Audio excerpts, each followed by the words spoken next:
আসসালামু আলাইকুম। হ্যালো পেটিক জনগণ, কেমন আছেন সবাই? অনেক ধরনের খাবার আইটেম থাকার পরেও যখন আমি ডিম ভাজি খাই তখন কেউ কেউ বলে থাকেন এইটা নাকি বিলাসিতা। সামান্য একটা ডিম ভাজি খেয়ে যদি বিলাসী খাবার খাওয়া যায় তাহলে এই বিলাসিতা আমার প্রত্যেকটা মেসে এবং হোস্টেলে থাকা ভাই বোনেরা প্রায় প্রতিদিনই উপভোগ করে থাকেন। যাই হোক, ডিম ভাজি আমার কাছে কোনো বিলাসিতা নয়, এইটা জাস্ট আমার কাছে একটা প্রোটিনের উৎস। আমি খুব একটা মাংস খাই না, মানে মাংস খুব একটা পছন্দ করি না, তাই আমি প্রতিদিন নানানভাবে ডিম খাওয়ার চেষ্টা করি।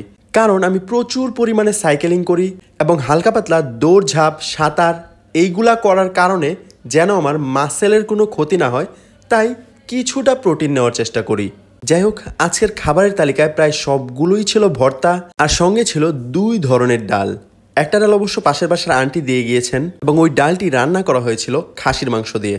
আজকে আমাদের বাসায় ভর্তার তালিকায় ছিল আলু ভর্তা, ডাল ভর্তা, চিংড়ি ভর্তা, চেপা ভর্তা এবং স্পেশাল মরিচ ভর্তা।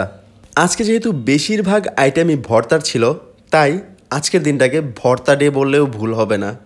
আজকের মতো খাওয়া দাওয়া এতটুকুই। সবাই ভালো থাকবেন, সুস্থ থাকবেন, আর ভিডিওটি যদি ভালো লেগে থাকে অবশ্যই শেয়ার করে দেবেন। আল্লাহ হাফেজ।